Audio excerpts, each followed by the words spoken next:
Hello guys, this is Terry from Genkigamingtv, and we're back with the episode 5 review of Yokai Watch ShadowSide. And to truly dive into this review, we have, I won't say a ton to cover, but this episode was The Mannequin in Love, or Koisuru Hito. I'm not good with kanji, guys, so let me double check my dictionary. And I'm looking at just the reading. Karada Moke. So, in this episode, we finally get more Keisuke, a more focused derivative episode on his school life. With Tank, with Koji, and now with Minami, who is the main girl of this episode, quote unquote. And Minami seems like the type that would probably be the class representative to a certain degree, or one of the more stable girls within his little class dynamic hierarchy. I like how they focused on her, because this expands not only the plot of the story for this episode, but also expands the world within Yokai Watch ShadowSide, adding an extra layer of immersion. And of course we have Jinta, the mannequin, and there's a huge play on words for this episode for Jingeki, which is a manata or a portamante of Jintai Moke and Shingeki, or attack. And it roughly translates to mannequin attack to a certain degree,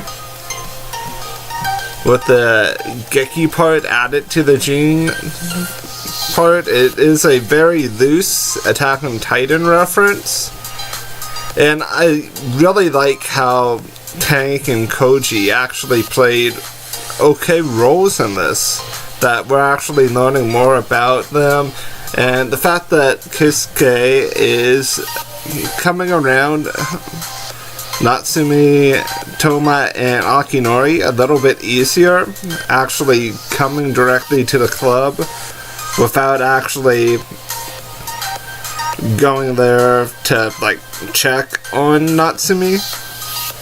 I think that shows a little bit of development and growth in his part. As for the story, for what happened to Minami, she received a confession letter and she completely thought it was a joke and it was Koji. And this basically sent Jinta, or the mannequin guy, on a little bit of a fit of rage, but that was after being hit by one of those darts, and he was technically darted twice during this episode, so I'm not sure what significance the darts actually play on the psyche of characters. I know that they corrupt yokai, so with that corruption in mind, if anything, that did generate the growth in his body after the second dart, and it also probably damaged part of his true yokai form along with this, because all we saw was a shadow form originally. Turns out Jinta has been at Keisuke's school for like the past 50 years, and it turns out he was falling in love with Minami, and it wasn't actually Minami he was in love with, but Minami's grandmother. And we saw a nice little flashback, but I am kind of ignoring the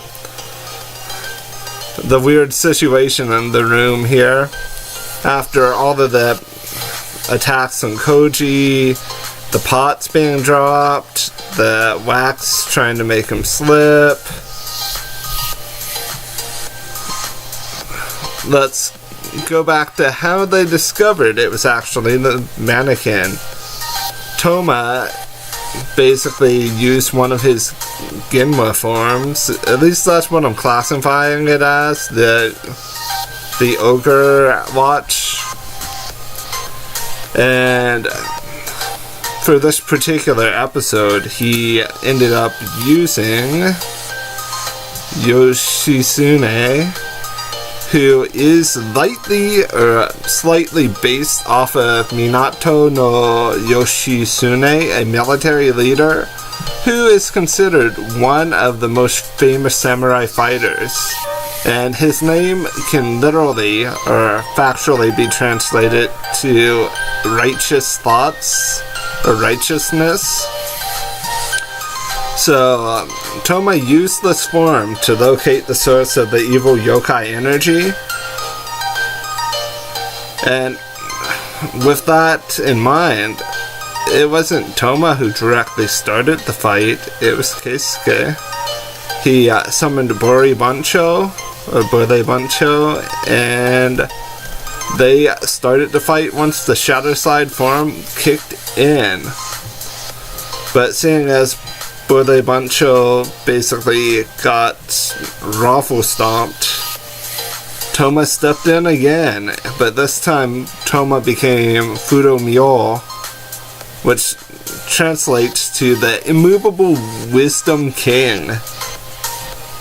And the origin of Fudo Myo is the Japanese name of Akala, a protective deity that is primarily referenced in Vajrayana's Buddhism as one of the kings of wisdom.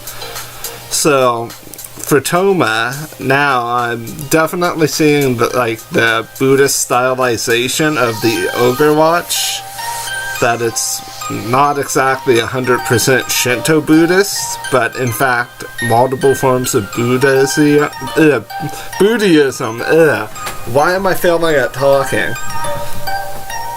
But yeah, Fudo Myo is the one who ended the fight. Technically it was Manami. Manami shows up, truly ends the fight. Manami and Jinta have a very touching moment. Jinta's heart actually breaks because he was shot down. He was told that he was not cute. Kawaii kunai.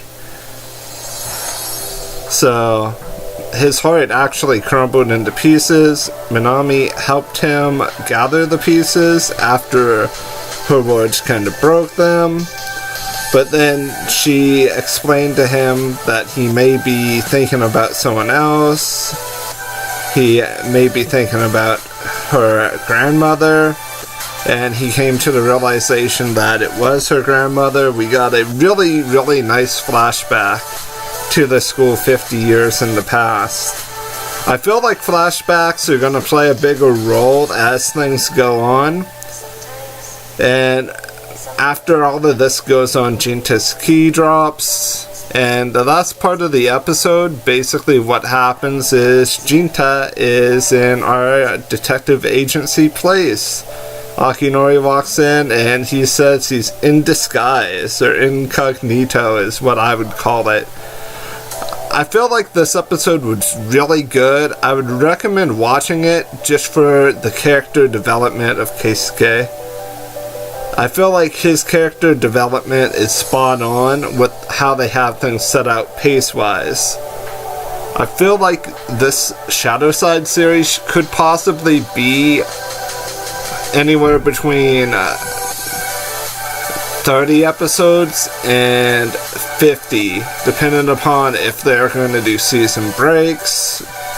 And what I mean season breaks, basically break things down by seasons and have different shows separated, kind of like how they do here in the US, where you have, I'm just going to use an old example, you have Burn Notice that used to play in the summer and in the winter, and you had some other show playing in the other two seasons. Japan does things a tiny bit differently, so it's very likely we'll see a year-long serialization that just continues. It all depends on ShadowSide's ratings. If I had to personally rate this episode, I would say it's a B+. I'm more interested in next week's episode because it looks like there's a werewolf in it, and I'd be happy to move along from things that are possessed to actual creatures. Again, to actual spirit creature things.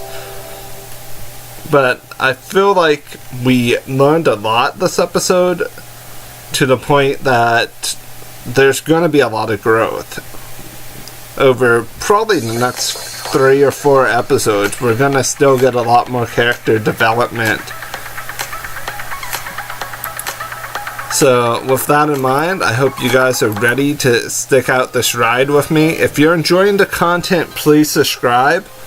And most of the music playing in the background was from my friend Lucas Dimond. He's a great song maker. I will include a link to his YouTube channel in my description. And until the next episode review, have a wonderful day, morning, afternoon, or evening. I'm Terry with Genki Gaming, and I'll see you in the next one. Bye now.